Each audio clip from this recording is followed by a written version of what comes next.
My name is Diana Archer. I'm 27 years old. And last Friday night, my parents invited me home for dinner, then locked the door, sat me down in front of a marriage contract with a man I'd never met, and said, "This is happening tonight." There was an officiant in the corner of the living room. My father stood blocking the only exit. My mother looked at me the way you look at a problem you've already solved, calm, certain, finished. And you know what? She was right. As everything had already been decided, just not the way she thought. Before I go on, if this story hits something real for you, go ahead and hit like and subscribe, but only if you genuinely want to. And if you're listening right now, drop a comment telling me where you are and what time it is. I'm always curious who's up with me. Now let me take you back 2 weeks to the day it all started. Not the dinner, but the phone call from Aunt Denise. I should tell you who I am before all of this. Or who I was, really, because those feel like two different people now. I live alone in a one-bedroom apartment 20 minutes outside Grayfield, Georgia. I work as an administrative assistant at a veterinary clinic. I pay my rent on time. I don't drink, don't smoke, don't stay out past 10 unless I'm binge-watching something on the couch with my cat. By every measure that matters to me, my life is quiet and fine.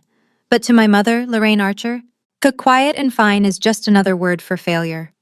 She calls at least 3 times a week, not to ask how I'm doing, to check. Where was I Saturday? Who was I with?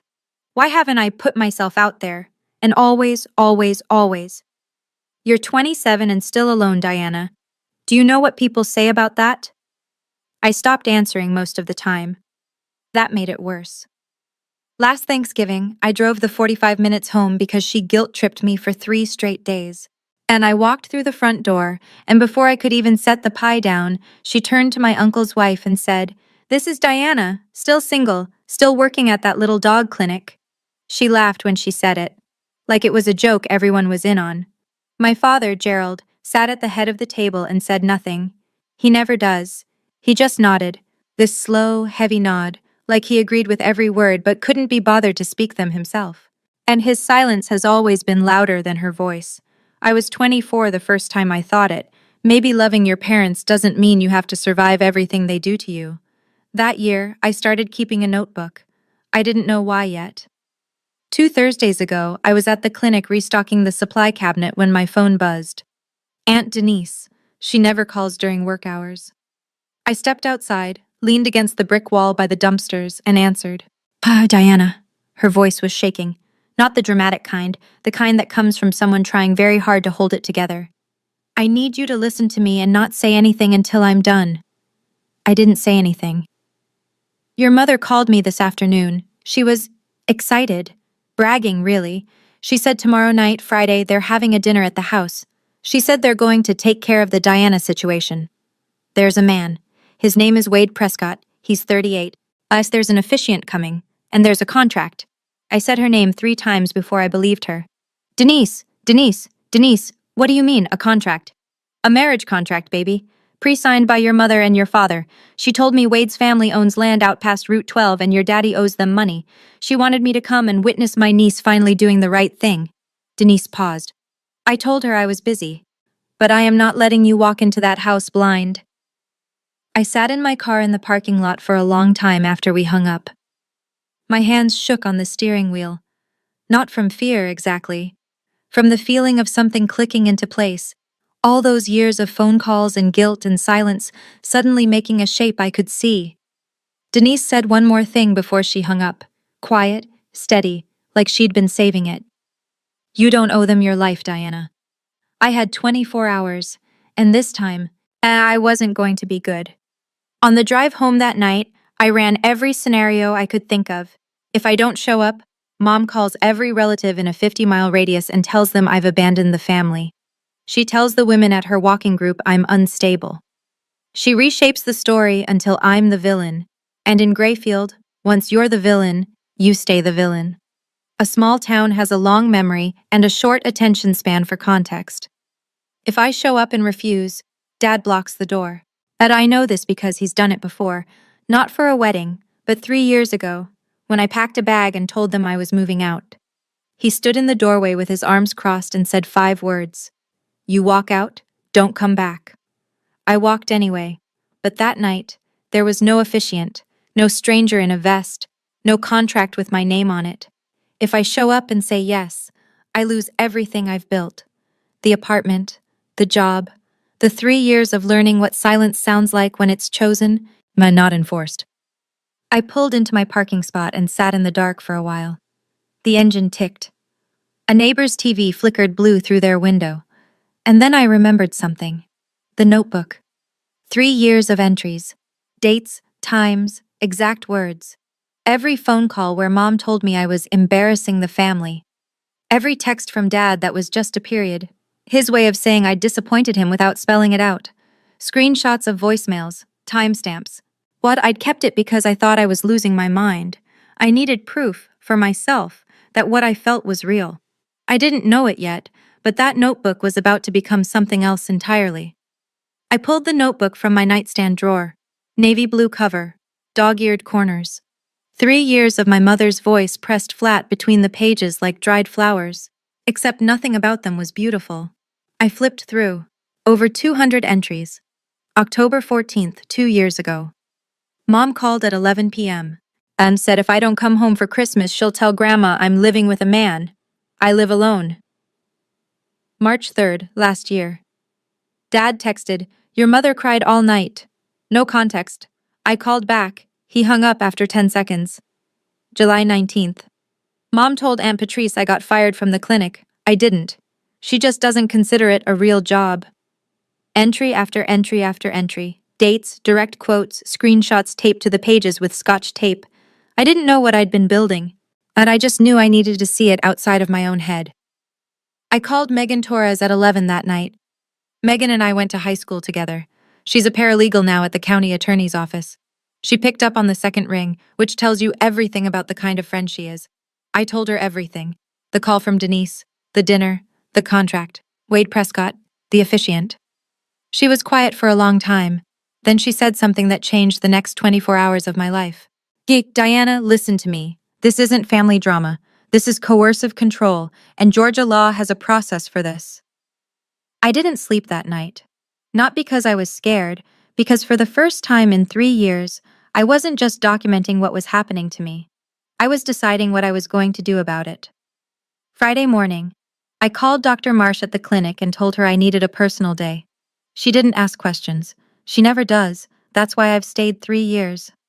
By 8:30, and I was in my car, driving 30 minutes to the county courthouse. Megan met me in the lobby. She'd already pulled the forms. "I prepped everything last night," she said, handing me a clipboard. "Emergency protective order application. You fill in the narrative. I'll walk you through it." I sat at a metal table in the courthouse hallway and wrote. Not the whole notebook, just the pattern. 3 years of calls, the isolation, the guilt, the time Dad physically blocked the door. And what Denise told me was being planned for tonight. I attached photocopies of 42 notebook pages and 14 screenshots. By 10:15, a duty judge reviewed the application. By 11, she signed it. I held the paper in my hands and read the words twice. My name, my parents' names, 500 feet, effective immediately. Then Megan handed me a second form. Adult Protective Services complaint. This documents the pattern, coercive control over an extended period. It triggers a formal investigation. I signed it. She filed it electronically while I sat in the car. Then she made one more call, to dispatch.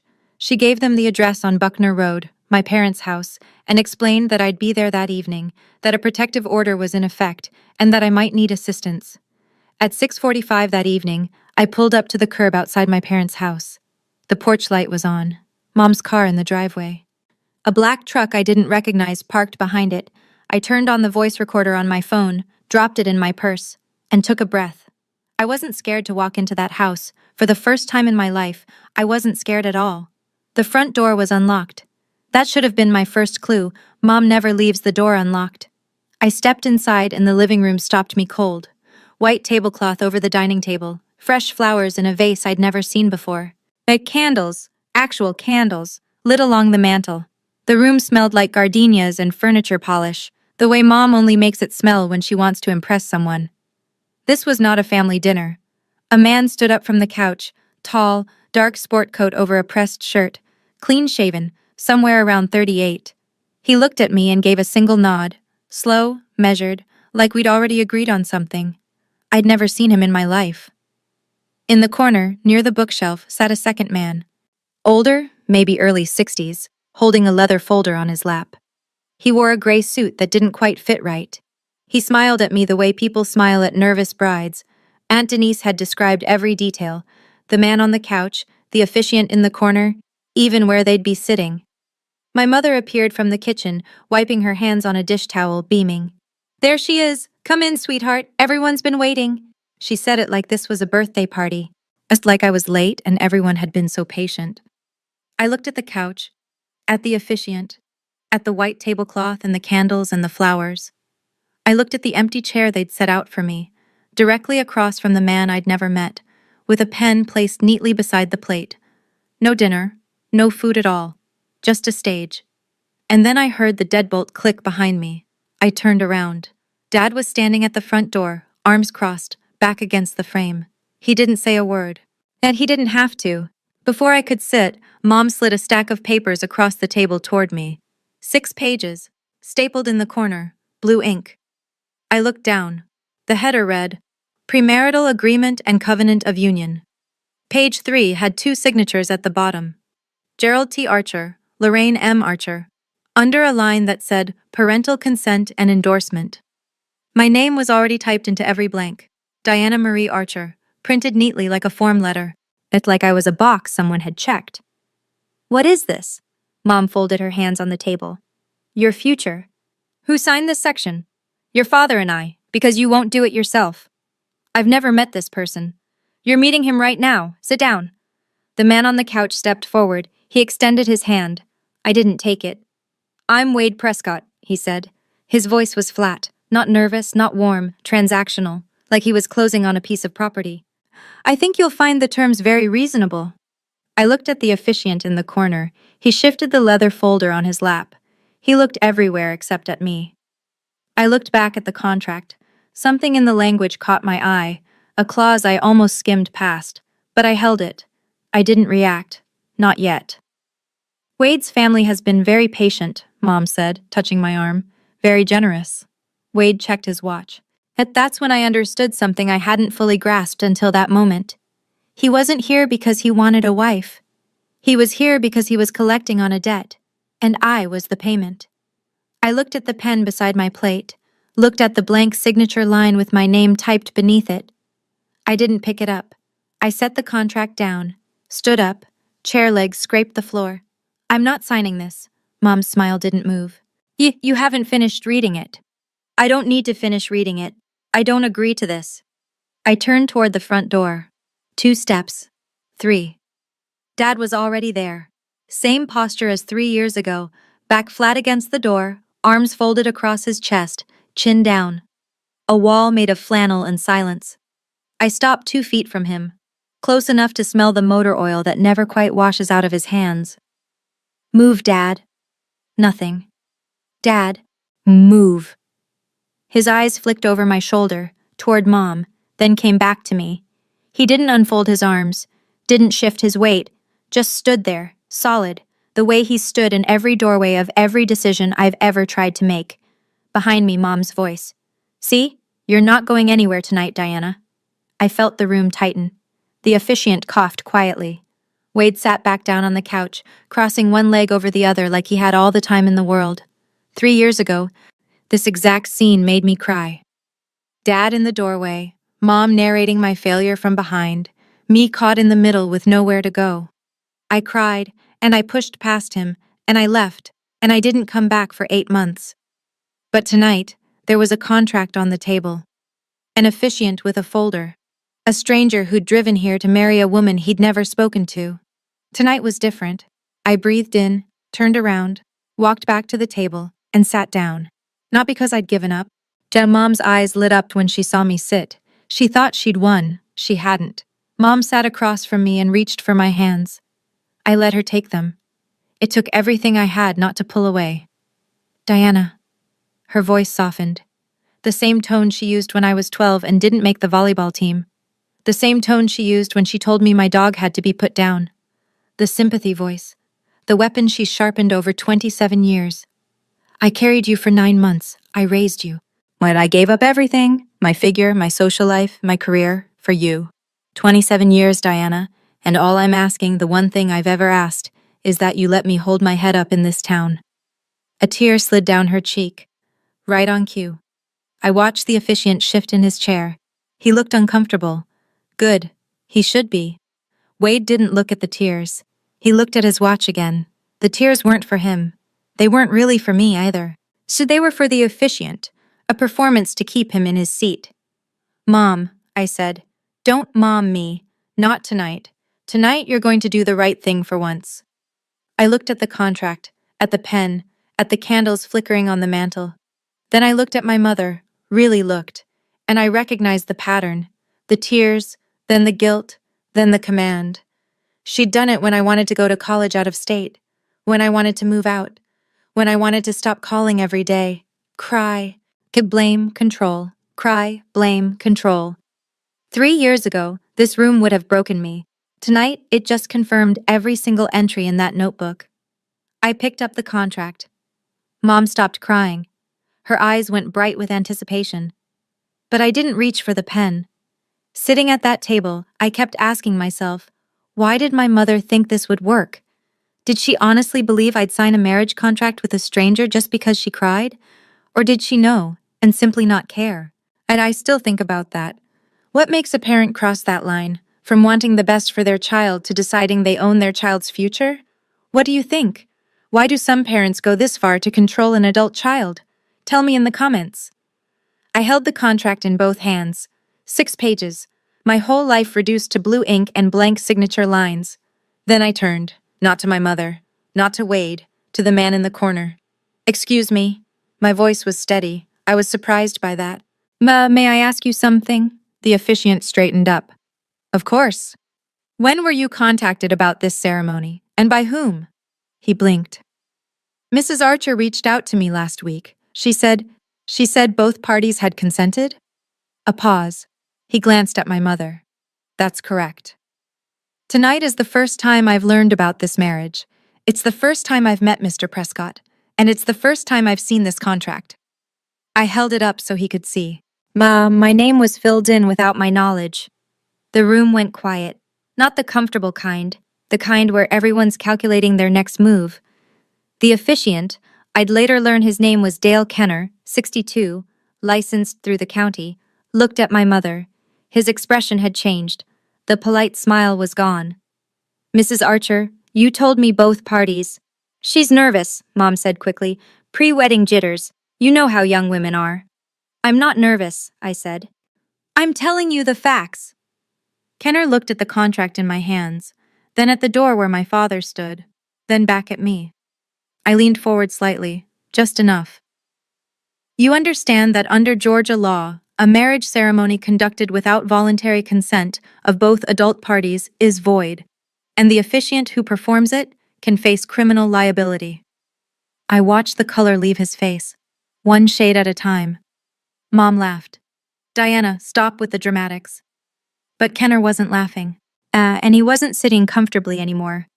Something shifted in the room. I could feel it, like a current changing direction. Kenner moved to stand. Mom's hand shot out. Sit. Down. Her voice dropped the sweetness like a mask hitting the floor.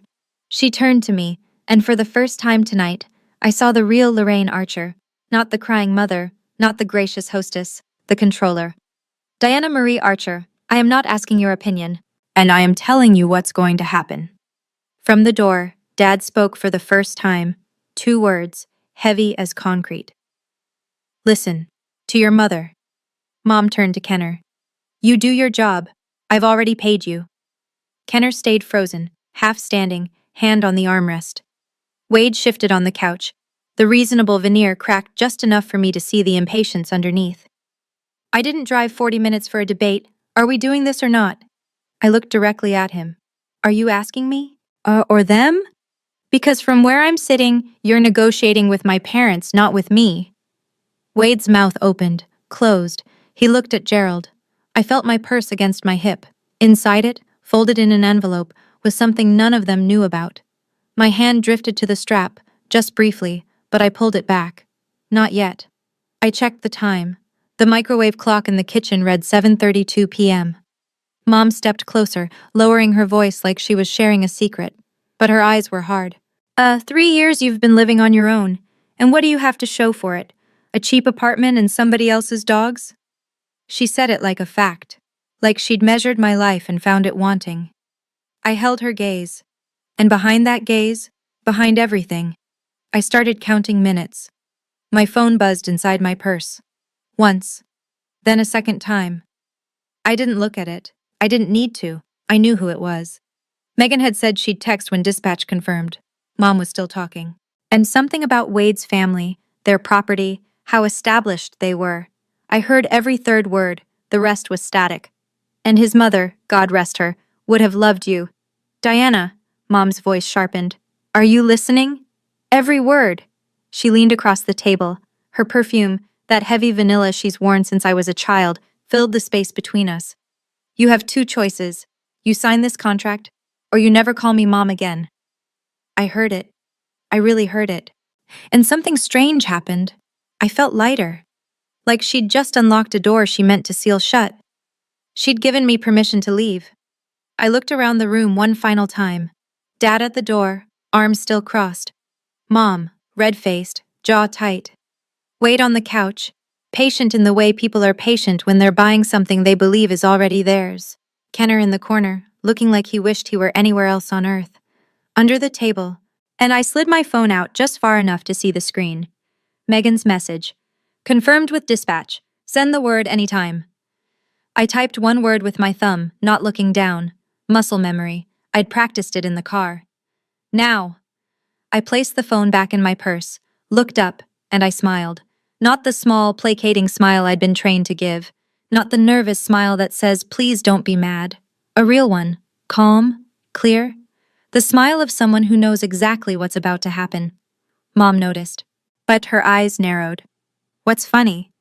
Nothing's funny, Mom. Not a single thing. I picked up the contract again, slowly, page by page. Since we're all here, I said, let me share what I found. Mom straightened. She thought I was coming around. I turned to page 2. Section 3. Assets of the bride. Someone listed my savings account balance. $7,412. I looked up. I've never shared that number with anyone in this room. Silence.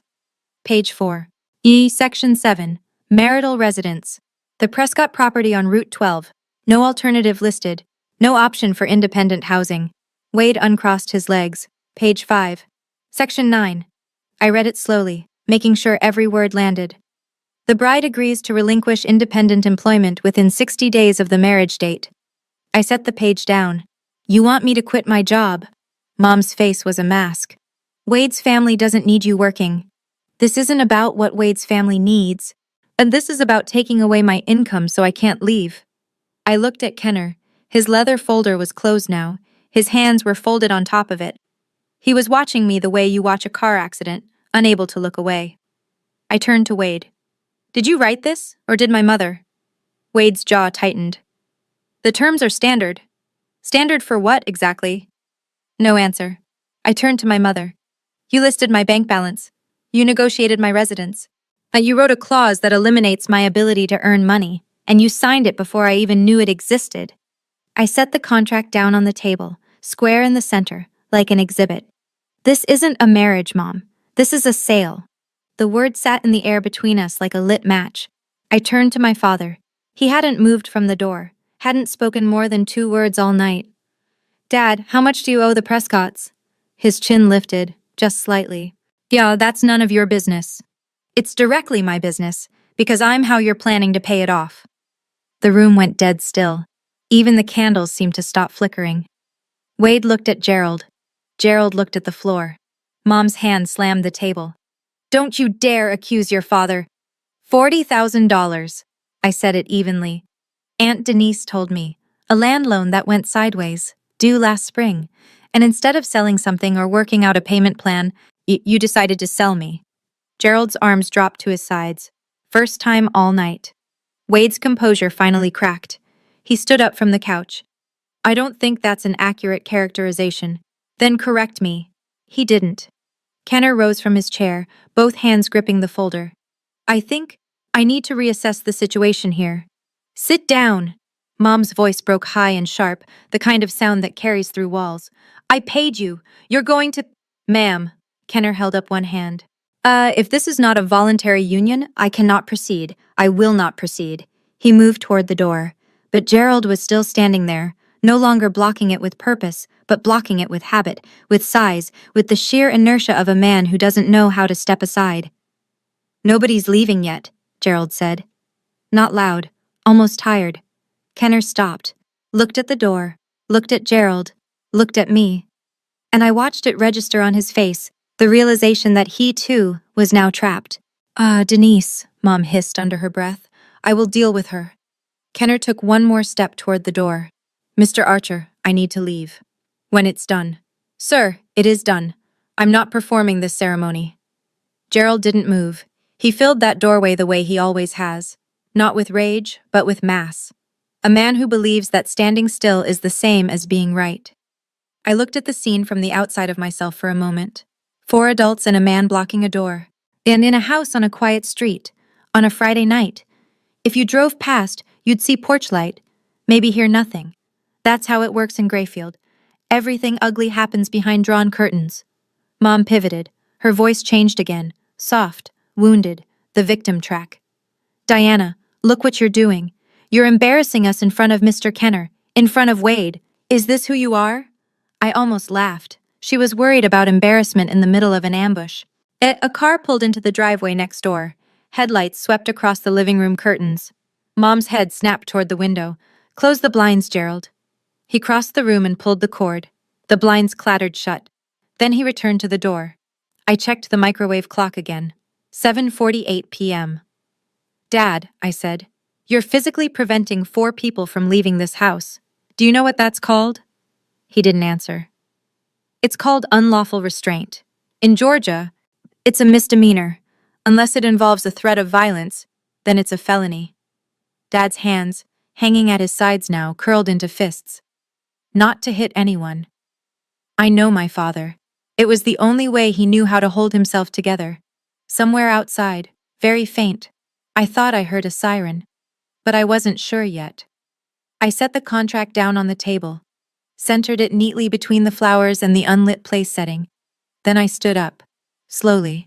The chair barely made a sound. And I looked at my mother. I looked at my father. I looked at Wade Prescott, who'd driven 40 minutes to buy a woman with somebody else's debt. And I smiled, not a smirk, not a grin, the kind of smile that comes when every single piece finally settles into its place and you see the whole board. Mom, Dad. My voice was so steady it didn't feel like mine. You really should have read what I filed yesterday. 3 seconds of silence, the longest 3 seconds that living room had ever held. What did you file? Mom's voice was thin. I opened my purse, pulled out 2 envelopes, cream-colored, crisp.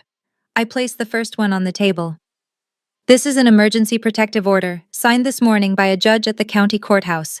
It prohibits both of you from contacting me or coming within 500 feet of me. Effective immediately. I placed the second envelope beside it.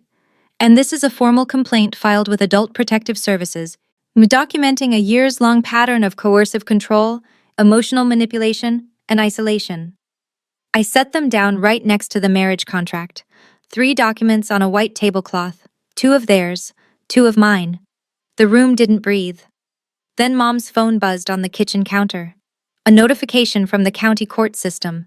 Then Dad's phone, in his back pocket, vibrated against the doorframe, and from outside, no longer faint, no longer maybe, came the sound of a siren, getting closer, then stopping, right in front of the house. Mom started screaming. Mom grabbed her phone off the counter. Her hands were shaking so badly she had to try her passcode twice. I watched her face as she read it. The notification from the court system, her name, my name, the order number, the terms. Her mouth opened, then closed, then opened again. What is this? What did you do? Dad pulled his phone from his back pocket. Same notification. He read it the way he reads everything, slow, lips slightly moving. And I saw something I'd never seen before on Gerald Archer's face. Fear. Wade Prescott was already on his feet. I haven't signed anything. I'm not part of. I need to leave. For the first time all night, the flat, transactional voice had a crack in it. He wasn't worried about the wedding anymore. He was worried about himself. Kenner saw his opening. The moment Gerald stepped away from the door to check his phone, Kenner moved. Fast for a 62-year-old man. And he had the front door open and was through it before anyone could react. Blue and red lights pulsed through the open doorway, washing across the white tablecloth. The flowers, the contract, my mother's face, a patrol car, parked at the curb, engine running. I could hear Kenner's voice outside, rapid, talking to someone. Then footsteps on the porch. Mom looked at me. Not with anger, not yet. That would come later. Right now, it was something worse. Disbelief. The expression of someone whose script has been flipped, who wrote every line of the play and suddenly doesn't recognize the scene. Diana. Her voice cracked down the middle. You called the police? On your own parents? I didn't answer. I didn't need to. The knock on the door answered for me. The officer at the door was a woman. Late 30s, dark hair pulled back, calm eyes that took in the room in about 2 seconds flat. Good evening. I'm Officer Hollins with the County Sheriff's Department. We received notification that an emergency protective order is active at this address. She wasn't loud. She didn't need to be. I stepped forward. I'm Diana Archer. I'm the petitioner on the protective order. I was invited here under false pretenses and was physically prevented from leaving. Hollins looked past me. The tablecloth, the candles, the marriage contract, the 2 envelopes. Her eyes moved to Gerald. Him standing 3 feet from the open door, arms at his sides. Sir, did you prevent anyone from leaving this residence tonight? This is my house, Gerald said. That's not the question I asked. Kenner's voice came from the porch behind her. Rapid, urgent. Officer, I was also prevented from leaving. I'm a licensed officiant. I was brought here under the representation that both parties consented. That is clearly not the case. Hollins nodded once. She stepped inside. As a second officer appeared behind her, younger, staying near the door. Mr. and Mrs. Archer, I'm going to need to speak with each of you separately. Sir, if you could step outside with my partner. Gerald looked at the officer, then at Mom, then, for one long moment, at me. He walked out the front door without a word. His footsteps on the porch were heavy, slow. It was the first time in my life I'd watched my father leave a doorway because someone else told him to. Hollins turned to me. Her voice dropped, not to a whisper, but to something gentler, professional warmth. You're safe now. Is there anything else you need? I shook my head. Just this, just to be believed. In Grayfield, Georgia, a police car on your street is a headline. A police car in your driveway, with the lights still going, is the front page. Mrs. Patterson from next door was already on her porch. Arms crossed over her housecoat, phone in hand, not even pretending she wasn't watching. Across the street, at the Delgado's front light came on. I saw a curtain twitch at the Riley house on the corner. Mom saw it too. She was standing at the living room window, blinds still half open from when Kenner had pushed through the door. The blue and red lights painted her face in alternating colors. Her jaw was clenched so tight I could see the muscles in her neck. Are you happy now? She turned to me, voice low and venomous. You've destroyed this family. The whole street is watching. I didn't destroy anything, Mom. I just let people see what you're doing. She flinched. Actual flinch, like the words had weight. Outside, the second officer was talking to Wade, who had tried to slip out through the back door. I saw him through the kitchen window, standing by his truck, arms wide in a "don't look at me" gesture. I was just here as a guest, I heard him say. Mr. Archer contacted me, and I came as a courtesy. Already throwing Gerald under the bus. 40 minutes of partnership dissolved in 30 seconds of self-preservation. Hollins was taking notes at the dining table. She'd placed the marriage contract in an evidence bag. It sat on the white tablecloth like a patient on a stretcher. Mom whispered from the window. Not to me. Not to anyone, really. Everyone will know, the whole town. Yes, they will. And for the first time in your life, you won't be able to control the story. Kenner gave his statement on the front porch, under the yellow glow of the light my mother always keeps on to look welcoming. He handed Hollins his phone, showing the email chain from Lorraine. Date, time, payment confirmation. She'd sent him $250 through a mobile app. Subject line, Friday ceremony. Archer/Prescott. She told me both parties were eager, Kenner said. His voice was unsteady. She said her daughter was shy but happy, that this was a family celebration. Hollins documented everything. Email timestamps.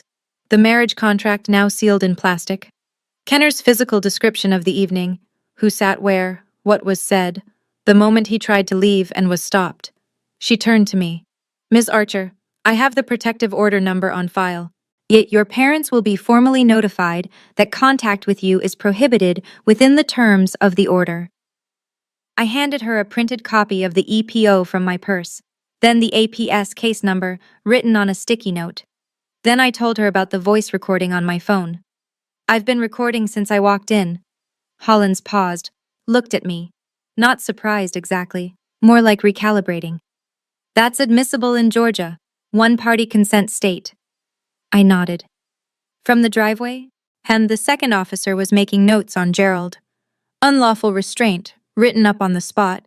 Not an arrest, not tonight, but a formal record, a paper trail. Kenner turned to me before he left. His eyes were red-rimmed. Ms. Archer, I didn't know. I'm truly sorry. I believe you, I said. He walked to his car, started the engine, pulled away slowly, like he was trying not to make any more noise in a night that had already been too loud. And I stood on the porch and watched his taillights disappear. Hollins told Gerald he would be cited for unlawful restraint. A misdemeanor. Not jail, not tonight, but a record. A formal document with his name and the date and a description of what he did. I watched my father hear those words. He didn't argue, didn't raise his voice. He just stood there on the front lawn, under the pecan tree he planted the year I was born, and something in his posture changed. At the broad shoulders that had filled every doorway of my childhood seemed to narrow. The arms that had been folded like armor all night hung loose, purposeless. He looked at me through the open front door, not angry, not pleading. Something I'd never seen from him before, confused, like he was looking at someone he didn't recognize. I held his gaze. I didn't look away, didn't soften, didn't give him the small apologetic nod he'd been trained to expect from me for 27 years. Then I turned back inside. Mom was sitting at the dining table, in the chair I'd been assigned for the ceremony. The candles had burned down, wax pooled on the tablecloth. She was staring at the 2 envelopes I'd placed there, the protective order, the APS complaint, like they were something alive. This isn't over, Diana. I'll get a lawyer. Officer Hollins stepped back in. Ma'am, I'd strongly recommend you do get an attorney. For yourself. Mom looked at Hollins, then at me. Then at the empty chair where Wade had been sitting. A PS will be contacting both of you within 5 business days, Hollins added, writing something on her notepad. The investigation is already open. Mom opened her mouth, closed it. For the first time in my life, Lorraine Archer didn't have a line prepared. The silence was the loudest sound I'd ever heard in that house. Wade Prescott was released after giving his statement. Hollins told him the same thing she'd told my parents. He might receive a subpoena if the investigation continued. He didn't respond, didn't look at anyone, just climbed into his black truck, started the engine, threw it into reverse, and backed down the driveway with the precision of a man who wanted to erase every second he'd spent on Buckner Road. I stood on the porch and watched the taillights shrink down the road until they disappeared past the curve by the old grain silo. But that man drove 40 minutes to this house, sat on that couch for over an hour, looked me in the eye and said, I think you'll find the terms very reasonable. He knew I'd never seen him before. He knew I hadn't consented. And he stayed anyway. Tonight, he goes home with nothing. Not the wife he'd arranged to collect. Not the $40,000 in leverage over my father. Not even his dignity. Because he'd thrown Gerald under the bus the moment the blue lights hit the driveway. Yet Kenner had already left. Now Wade. The only people remaining were my parents, 2 officers, and me. Hollins walked over. Ms. Archer, you're free to go whenever you're ready. The order is in effect. If either parent contacts you or comes within 500 feet, call dispatch immediately. I thanked her, shook her hand. One of the officers, the younger one, murmured something to his partner as he headed back to the patrol car. I caught it, just barely. First time I've seen anything like this in Grayfield. I picked up my purse from the dining table, walked past the white tablecloth, the melted candles, the empty chairs. $40,000. That was the number my parents put on my life. I walked out the front door on my own terms. The drive home was 45 minutes of silence. I didn't turn on the radio. Didn't call Megan. Didn't call Denise. Just drove, both hands on the wheel. And headlights cutting through the dark stretch of Route 9 where the streetlights give out, and it's just you and the pines. My hands were shaking. They hadn't shaken all night. Not when Dad blocked the door, not when Mom cried, not when I pulled out the envelopes. But now, alone in the car with no one to perform calm for, my body caught up. I thought about my mother, not the woman who'd set a trap for me tonight. The other one, the one who used to braid my hair so tight it'd last 3 days. Who made mac and cheese from scratch when I had the flu? Who kept every single one of my report cards in a shoebox on the top shelf of her closet? Then I thought about that same woman, signing a contract with my name on it, listing my bank account balance, hiring an officiant, choosing a stranger, blocking the door. Both of those women are my mother. That's the part no one tells you about. The people who hurt you the worst aren't strangers. They're the ones who know exactly where you're soft because they made you that way. I pulled into my parking spot at 9:20 p.m., turned off the engine, sat in the dark for a while, listening to the tick of the cooling engine and the distant bark of someone's dog. Then I went inside, locked the door, slid down the kitchen wall to the floor, and cried. Hard and ugly and loud. The way you can only cry when no one's watching and you don't have to be strong anymore. Megan called at 11. You okay? I don't know, but I'm safe. I fell asleep on the kitchen floor that night, and when I woke up Saturday morning, my phone showed 23 missed calls. I sat on the kitchen floor with my phone and scrolled. 11 calls from Mom. I could chart her emotional arc just from the timestamps, 3 minutes apart at first, angry energy, then longer gaps, then a cluster around 2 a.m. when the crying phase would have kicked in. 4 from Dad, no voicemails. Classic Gerald, call, wait, hang up, repeat. Silence delivered in installments. 3 from relatives I barely speak to, fishing for details. 2 from Aunt Denise. I called her back first. You okay, baby? Tired, but okay. What are you hearing? Denise exhaled. It's everywhere. Mrs. Patterson told her walking group before breakfast. By noon, every woman in Grayfield who owns a pair of sneakers knew there was a police car in your mama's driveway. 1 call from Wade Prescott's number. No voicemail. Oh, then the number was blocked. He'd deleted it from his end. 2 from numbers I didn't recognize. I returned none of them except Denise's. Then my phone buzzed with a text from Mom. Long. The kind of message she composes like a legal brief, full of blame and redirected guilt. I read the first line. You have destroyed your father and me. I cannot show my face. I hope you're satisfied. I screenshot it, added it to the evidence folder on my phone, filed it the way Megan taught me. Date, time, a content summary. It was automatic now, 3 years of practice. Denise told me one more thing before she hung up. Your mother called your Aunt Patrice this morning. Told her you've been psychologically influenced. That's the story she's going with. I wasn't surprised. Lorraine Archer doesn't lose, she rewrites. But this time, there were too many witnesses. An officer's report, a court order, a recorded confession on my phone. The story was already written. And she didn't hold the pen. At the call from Adult Protective Services came the following Wednesday. A caseworker named Sandra Whitfield. Professional, warm, thorough. She told me they'd opened a formal investigation based on my complaint and the supporting documentation. Ms. Archer, your file is one of the most detailed we've received. The timeline, the screenshots, the corroborating witness statements, it all helps. She asked if I could provide the original notebook. I told her I'd already submitted 42 photocopied pages with the EPO application, but I could bring the original to her office. That would be ideal. She explained the process. Interviews with my parents, with neighbors, with anyone I listed as having witnessed the pattern. Gerald and Lorraine would be contacted by mail within 5 business days. What happens if they don't cooperate? I asked. Lack of cooperation is noted in the file, but it doesn't stop the investigation. Megan sent me an update the same day. Gerald's unlawful restraint citation had been processed, a misdemeanor, formally on record, no jail time, but it was now part of his permanent file, visible in any future background check, any future legal proceeding involving the family. Kenner, the officiant, had voluntarily submitted a written statement to APS, unprompted. He detailed everything: the email from Lorraine, the payment. At the moment he realized I hadn't consented, the moment Gerald blocked the door. "He's cooperating fully," Megan said. "He's scared he'll lose his license." And Wade Prescott? Silent. According to Denise, he'd told his father the deal was off. No explanation, no fight. He just shut it down. The $40,000 debt was still there. Gerald still owed the Prescotts. But the currency he'd tried to pay with, me, was off the table. Permanently. As I hung up with Sandra Whitfield and sat at my kitchen table for a long time, just breathing.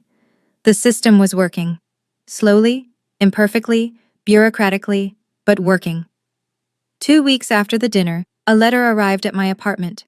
Not from my parents, from their attorney. A formal request to vacate the emergency protective order, claiming I had grossly exaggerated a routine family disagreement. I forwarded it to Megan. Then she read it over the phone in the tone she reserves for things that are both legally weak and personally insulting. "This is harassment, Diana, and it just added another exhibit to your file." 3 days later, Mom called the veterinary clinic, asked to speak with my manager. Dr. Marsh told me about it during my lunch break, her face careful and kind. "Your mother called this morning. She said, and I'm quoting, 'My daughter is emotionally unstable and shouldn't be trusted with responsibilities.'" My stomach dropped. Dr. Marsh put her hand on my arm. "I told her that you're one of the most reliable people on my staff, and I told her that if she calls again, I'll document it as workplace harassment." I thanked her. I don't think she knew how much that meant. Lorraine was running out of levers to pull. The walking group had quietly stopped inviting her. "Mrs."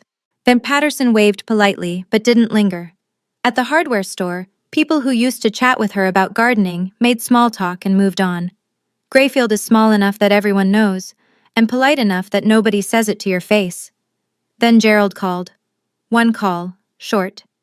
I didn't know it would go this far. His voice was low, rough. "But you still blocked the door, Dad?" Silence. Then the click of a disconnected line. I told Megan that night over coffee. As she looked at me with steady eyes. "He's not sorry for what he did. He's sorry it didn't work." I wanted to argue. I couldn't. I've asked myself 100 times since that night. Did I do the right thing? Calling the police to my parents' house. Filing against my own family. There are moments, late at night usually, when I wonder if I was too harsh. If I should have just walked out and never looked back instead of bringing the law into it. But then I remember the deadbolt clicking, at the contract with my name on it. Dad's back against the door. If you were in my shoes, would you have called? Tell me in the comments. I renewed the protective order for 6 months. Then I sat at my kitchen table on a Sunday morning, opened my laptop, and wrote an email. To both of them. Short, clear, no anger, no accusation, no drama. Just the truth. "Mom, Dad, I love you. I want you to know that hasn't changed, and I don't think it ever will. But I will not be in contact with either of you until 3 things happen. First, you complete a family counseling program with a licensed therapist. Second, you acknowledge, out loud, in your own words, what happened on the night of October 11th. Not a version, not a spin. What happened?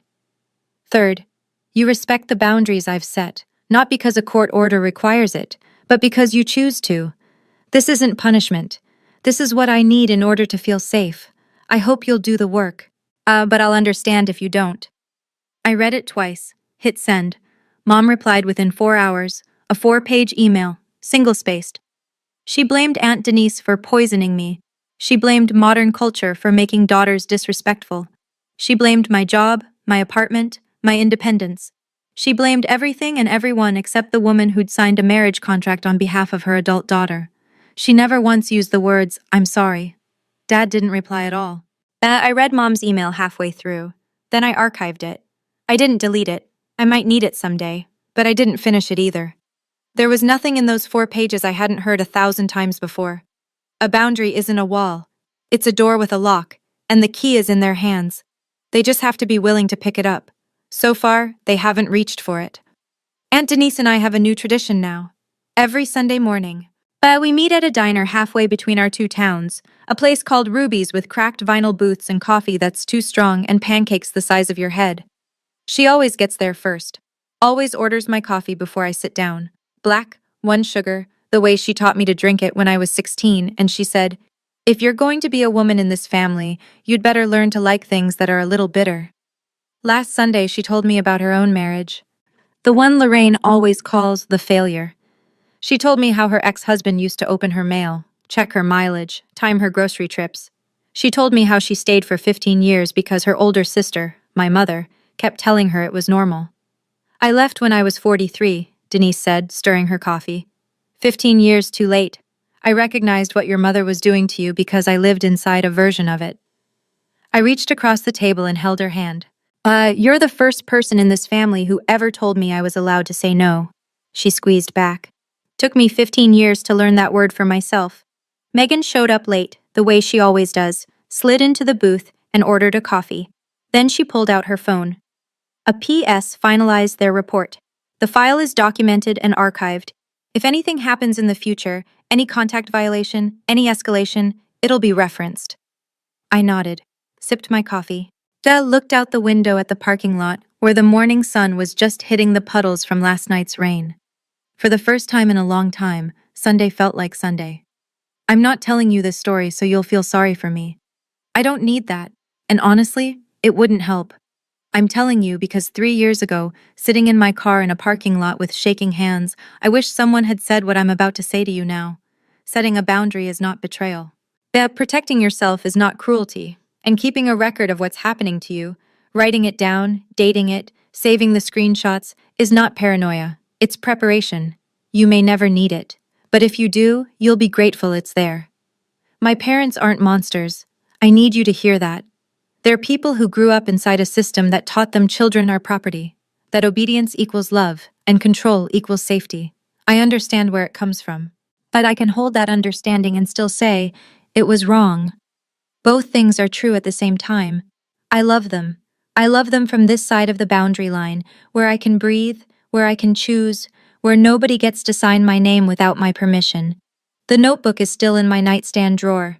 I don't open it anymore, but I know it's there, and it reminds me every single day. I wasn't crazy. I was never crazy. My name is Diana Archer. I'm 27 years old. And on a Friday night in October, for the first time in my life,